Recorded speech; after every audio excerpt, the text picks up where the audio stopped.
Okay, when it comes to slicing meat at home, preferably all you're probably going to be doing is just a little bit of dicing, maybe doing some stir fry, or if you do like to buy whole chunks of steak, slicing steaks off it. So I'll just show you some little techniques at home.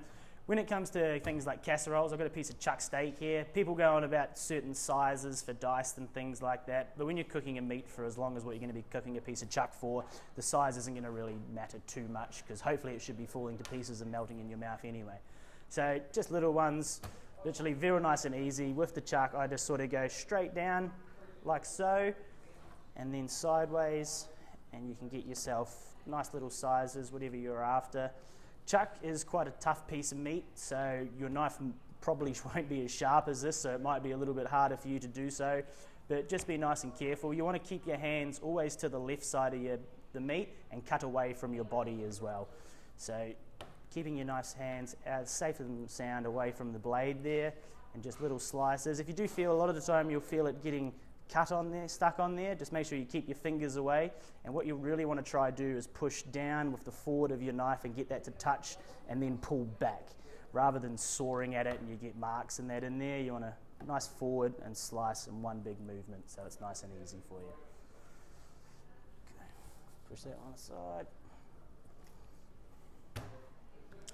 If you do tend to buy whole pieces of meat at home and slice your own steaks, obviously what you want to do is cut against the grain.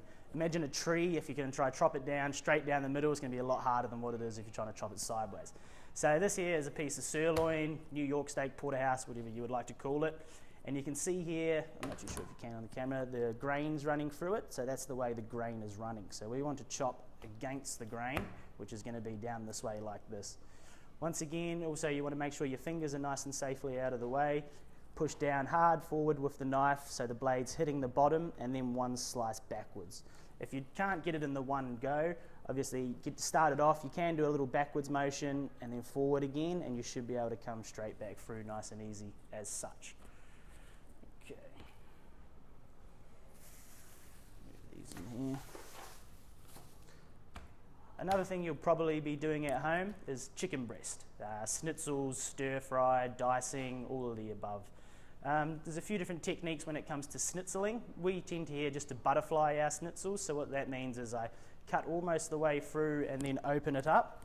So I'll show you that technique. So you want to have your hand nice and flat on the top, and with your knife as well, when you're coming in here, you want to make sure that you're coming in nice and straight. Obviously, if you're angling down, you're going to just chop straight down and you're going to have a very lopsided schnitzel, and if you're angling up, you're going to run the risk of cutting your hand. But be confident with it, have your hand nice and flat on the top, start down the small end of the chicken breast here, go in and just slowly move your way across, as so. When you feel like you've gotten a decent way through the meat, open it up, like so, and then just a little bit more down there, and then you've got yourself a nice looking schnitzel. If you don't like your schnitzels that big, what you can also do is slice a couple of them off there. So what I want to do here again is just have my hand nice and flat on the schnitzel, come through, and if you work your way along like such, all the way through the piece of meat, you're going to have two nice little sized schnitzels there to play with. Another thing, stir fry, very similar to what I do, so I don't have big chunky pieces of stir fry. I will go straight the way through the chicken breast again, and then get my smaller knife and I will come through and just nice little slivers. I chop them on an angle so you get a little bit of size to them as well, as such. That way there, you're not getting huge big chunks, you're getting nice little ones like that, easy to deal with as well. So this is probably some of the similar sort of slicing you will be doing at home, and there's just a little basic tutorial on how to do such a thing. Okay.